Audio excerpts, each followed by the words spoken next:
আসসালামু আলাইকুম দর্শক, শুভেচ্ছা, স্বাগতম। একটা খুশির সংবাদ পুরো পৃথিবীর জন্যই। প্রথম মূলত ফিলিস্তিনি ভাইদের জন্য, এবং যারা ইসরায়েলি তো অনেক ভালো মানুষ আছে, সব যে খারাপ তা না, তাদের জন্য এবং পুরো মুসলিম বিশ্বের জন্য। 15 মাস পর গাজায় যুদ্ধবিরতি, খুবই একটা খুশির সংবাদ এবং খুবই একটা ভালো সংবাদ। এটা দর্শক, কত মানুষ মারা গেছে, তা এখন যদি এই যুদ্ধবিরতিটা হয় তাহলে খুবই ভালো হইব।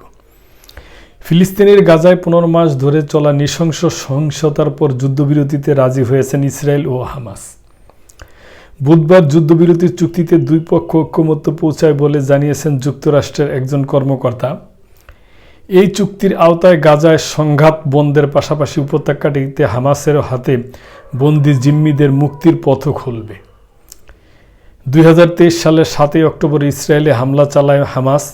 এতে 1210 জন নিহত হন। ইসরায়েল থেকে জিম্মি করা হয় 241 জনকে। তাদের মধ্যে 94 জন এখনও গাজায় বন্দী রয়েছে। হামাসের হামলার পর থেকে গাজায় নির্বিচার হামলা চালিয়ে যাচ্ছে ইসরায়েল। এই হামলার এখন পর্যন্ত নিহত হয়েছেন অন্তত 46,707 জন। সংঘাতের এই 15 মাসের মধ্যে শুরুর দিকে একবার মাত্র 7 দিনের যুদ্ধবিরতি হয়েছিল।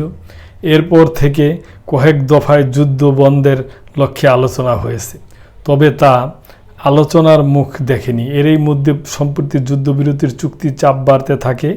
এ লক্ষ্যে মধ্যস্থতাকারী দেশ হিসাবে জোর তৎপরতা শুরু করে কাতার, মিশর, যুক্তরাষ্ট্র, হামাস ও ইসরায়েলের সঙ্গে শুরু করে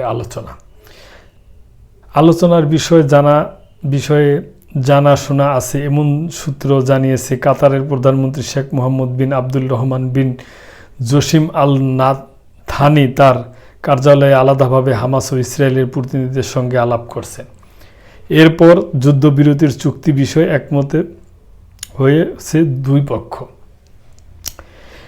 20 জানুয়ারি যুক্তরাষ্ট্রের প্রেসিডেন্ট নির্বাচিত ক্ষমতায় বসেছেন ডোনাল্ড ট্রাম্প। তার আগে গাজায় যুদ্ধবিরতির চুক্তি হলো। হোয়াইট হাউসের গদিতে বসার আগেই তিনি এই যুদ্ধ থামানোর বিষয়ে তৎপর হয়েছিলেন।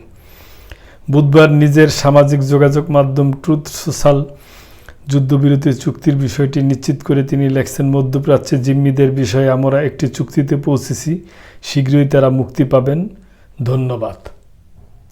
যুদ্ধবিরতির এই চুক্তিটি আনুষ্ঠানিকভাবে এখনও ঘোষণা করা হয়নি, তবে সূত্রের বরাতে রয়টার্সের খবরে বলা হয়েছে চুক্তিতে মোট 6টি ধাপ রয়েছে। এর মধ্যে প্রথম ধাপে 33 জন জিম্মিকে মুক্তি দিবে হামাস। প্রথম ধাপের 16তম দিনে দ্বিতীয় ধাপ শুরু হবে, তখন বাকি জিম্মিদের মুক্তি দেওয়া হবে। তখন থেকে গাজায় স্থানীয় যুদ্ধবিরতি শুরু হবে এবং সামরিক বাহিনীকে উপত্যকাটি থেকে পুরোপুরি প্রত্যাহার করে নেবে ইসরায়েল। এরপর তৃতীয় ধাপে হামাসের হাতে থাকা নিহত জিম্মিদের মরদেহ ইসরায়েলের কাছে হস্তান্তর করা হবে এবং মিশরের তত্ত্বাবধানে গাজা পুনর্গঠন শুরু হবে। খুবই ভালো সিদ্ধান্ত।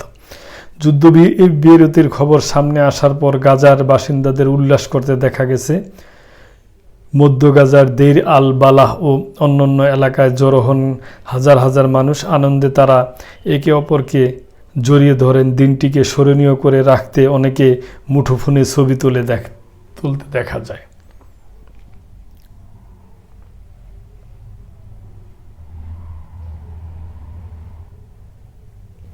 তো দর্শক, এটা খুবই ভালো খবর আমাদের মুসলিম বিশ্বের জন্য, ফিলিস্তিনি ভাইদের জন্য, এবং আমি মনে করি ইসরায়েলি ভাইদের জন্য।